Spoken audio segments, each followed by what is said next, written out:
Assalamualaikum warahmatullahi wabarakatuh. Eh, Teman-teman, karena di jadwal pertemuan 7 kemarin kita terhalang tanggal merah, dan minggu kemarin itu di pertemuan ke-8 itu ada UTS.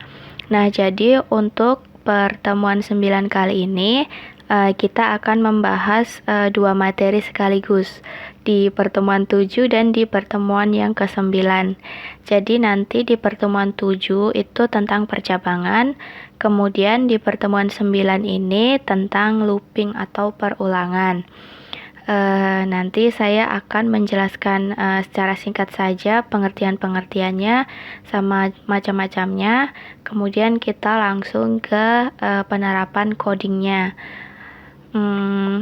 Untuk tugas sendiri di pertemuan 9 ini tetap ada seperti biasa, nanti disubmit di halaman EL. Kemudian gimana ya, satu tugas aja. Nanti saya kasih templatenya, saya tampilkan di akhir dari video ini. Kemudian di pertemuan 6 kemarin kan kita sudah mempelajari beberapa unsur dasar dalam PHP kan.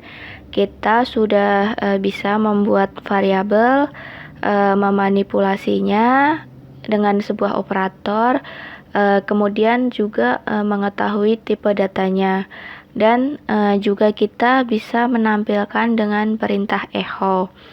Nah, sekarang gimana kita caranya menampilkan sesuatunya itu variabel berdasarkan keadaan atau kondisi yang kita buat atau kita tentukan.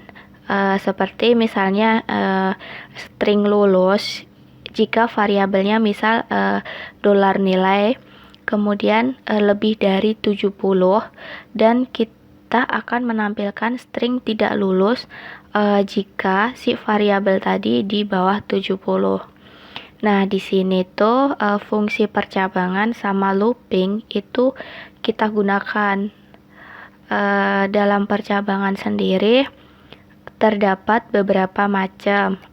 Ada if else, kemudian ada switch case yang akan kita bahas nanti. Untuk if sendiri ada if tunggal dan juga ada if majemuk. Kemudian seperti ini bentuk umum dari statement if ini.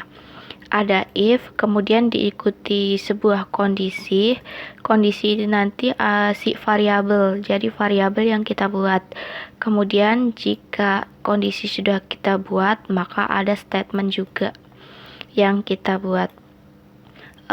Prinsip kerjanya itu adalah gimana ya, dikerjakan apabila bernilai true atau benar.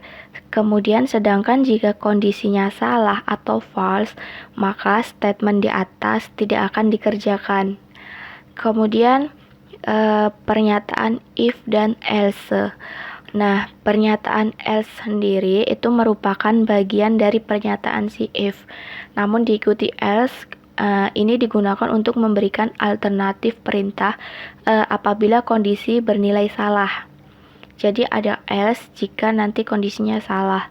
Nah, bentuk umumnya seperti ini. If, kemudian si kondisi yang kita buat ada statement 1. Nah, jika tidak memenuhi statement 1, maka di sini ada nilai salahnya. Jadi dia akan muncul si statement 2 yang kita buat juga.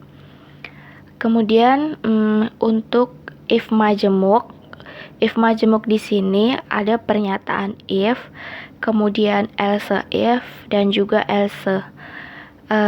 Jika pernyataan else tadi kan memberikan alternatif pilihan kedua, maka untuk pernyataan else if dapat digunakan untuk merumuskan banyak alternatif pilihan, lebih dari 2 pilihan.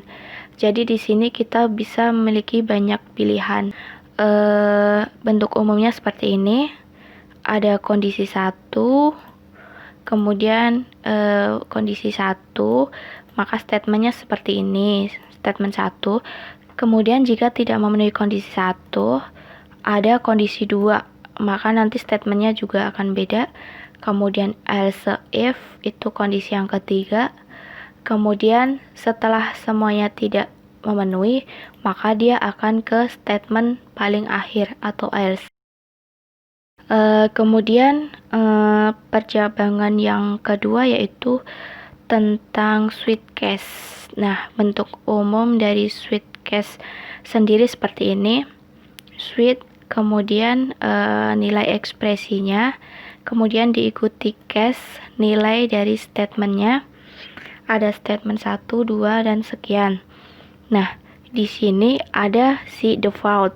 Default di sini dia akan dipilih apabila si nilai variabel atau nilai ekspresi ini tidak ada dalam pilihan case. Kemudian dalam kode blok ini kita juga harus menggunakan atau diikuti dengan statement break. Nah, karena kalau tidak diikuti statement break, dia itu si sistemnya setelah sistem itu menemukan suatu case yang bernilai benar, dia akan tetap mengeksekusi case-case yang di bawahnya meskipun kondisinya sudah tidak sesuai lagi. Jadi perlu dikasih sebuah perintah break. Salah satu keuntungan dari switch ini adalah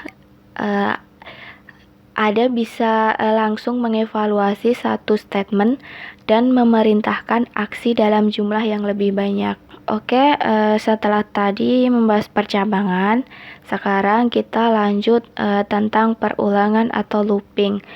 Looping itu juga disebut iterasi. Looping atau perulangan itu adalah sebuah instruksi program yang memerintahkan suatu tugas yang dilakukan secara berulang-ulang sesuai kondisi yang kita tentukan.